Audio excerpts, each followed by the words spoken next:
यदि नरेंद्र मोदी जी की सरकार नहीं होती तो बिहार में नीतीश कुमार की सरकार तनख्वाह भी नहीं दे पाती। यदि नरेंद्र मोदी जी की सरकार नहीं होती तो बिहार में नीतीश कुमार की सरकार तनख्वाह भी नहीं दे पाती। किया गया नीट के माध्यम से मेडिकल की परीक्षा की तैयारी की गई और एक व्यवस्था खड़ा किया गया जहां 50,000 बच्चे ही देश में एमबीबीएस की पढ़ाई कर पाते थे। आज आपको जानकर आश्चर्य होगा कि 1 लाख से अधिक बच्चे आज देश में मेडिकल की पढ़ाई करने का काम कर रहे हैं। जो पीजी की पढ़ाई मात्र 31,000 बच्चे करते थे, आज लगभग 65,000 से अधिक बच्चे उसको पार कर रहे हैं।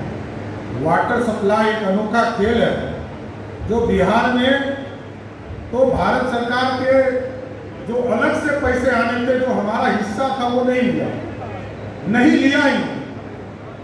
देश के प्रधानमंत्री जी चाहते थे कि पूरे बिहार में लगभग 50,000 करोड़ रुपया लगाकर पूरे घर घर तक पानी पहुंचाने का काम किया जाए, लेकिन बिहार की सरकार ने पैसा लिया, लेकिन ऐसे काम नहीं पकड़कर ऐसे लिया। जो ग्रांट का पैसा आता है मुखिया के माध्यम से खर्चा करने के लिए, नगर विकास के माध्यम से आता है खर्चा करने के लिए, 37,000 करोड़ रुपया नल जल योजना में खर्चा हुआ साथ।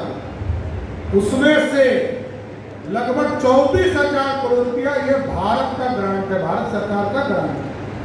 और आज हम कह सकते हैं कि यदि नरेंद्र मोदी जी की सरकार नहीं होती तो बिहार में नीतीश कुमार की सरकार तनख्वाह भी नहीं दे पाती। इसलिए मैं कह रहा हूं कि 2,61,000 करोड़ का बजट है साथियों, और 2,61,000 करोड़ के बजट में लगभग 2 लाख करोड़ रुपया भारत सरकार देती है, जिसमें 1,70,000 करोड़ तो डायरेक्ट देती है, चाहे वो ग्रांट के रूप में, टैक्स के रूप में, रेवेन्यू के तौर पर, और लगभग 30,000 रुपया लोन के भी तौर पर देती है।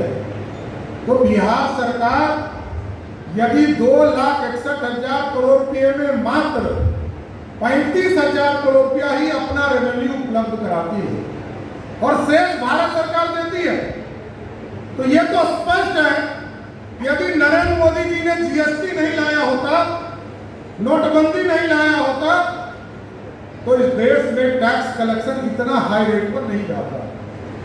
आज लगभग 1,87,000 करोड़ रुपया पूरे देश में टैक्स वसूली का काम किया जा रहा है जीएसटी के माध्यम से, और लगभग 15 लाख करोड़ रुपया इस देश में आपको इनकम टैक्स के माध्यम से रेवेन्यू वसूले जाते हैं।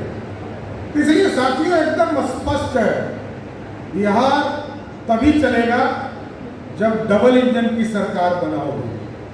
और कार्य समिति के सदस्यों से यही आग्रह करने के लिए आज आप लोग बैठे कि नरेंद्र मोदी जी के 9 साल जो बेमिसाल हुआ है, इसको नीचे जमीन तक, बूथ तक पहुंचाने का काम करना है साथियों, और बताना भी है कि बिहार में यदि एयरपोर्ट नहीं बन पा रहा तो इसके लिए कौन जिम्मेदार है।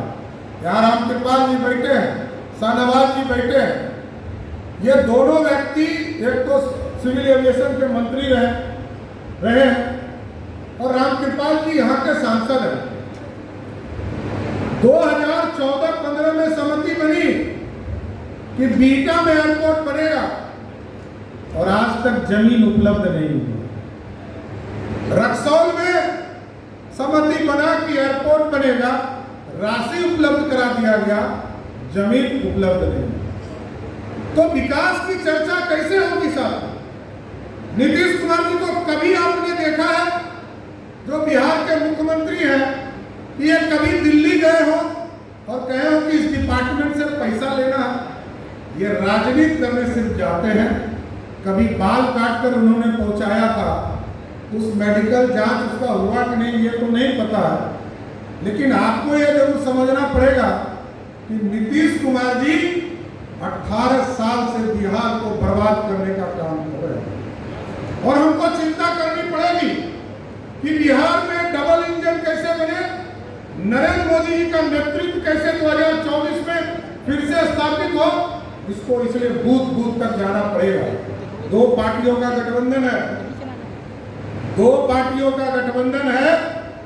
एक ने 15 साल तक इस बिहार को लूटा है साथियों, और दूसरे 18 वर्षों से बिहार को बर्बाद करने का काम कर रहे हैं। इसलिए हमको चिंता करनी पड़ेगी। ये लोग बहुत जोर जोर से हल्ला करते हैं कि आरक्षण खत्म नहीं होने देंगे। आरक्षण आपकी कोई बपौती नहीं है, कोई ब्रांडिंग नहीं है। हम तो आपके इस मंच से माध्यम से पूछना भी चाहते हैं, और भाजपा के एक कार्य समिति के सदस्य यहाँ बैठे हैं हमारे, आप नीचे जाइए और पूछिए कि 15 साल तक लालू प्रसाद जी आप मुख्यमंत्री रहे, किसको आरक्षण दिया? क्या दलितों को आरक्षण दिया? क्या पिछड़ों को आरक्षण दिया? क्या अति पिछड़ों को आरक्षण दिया? क्या उच्च जाति के समाज के लोगों को आरक्षण दिया? लेकिन भारतीय जनता पार्टी एक अनोखी पार्टी है जिसने सबको आरक्षण दिया। बायोम जो है मेडिकल प्रिपरेशन का एकमात्र संस्थान, जहां है complete digital classrooms, video lectures, student tracking system, library facility and 100% result oriented rankers batch. Biome, Hinoo एवं नगरा टोली, रांची।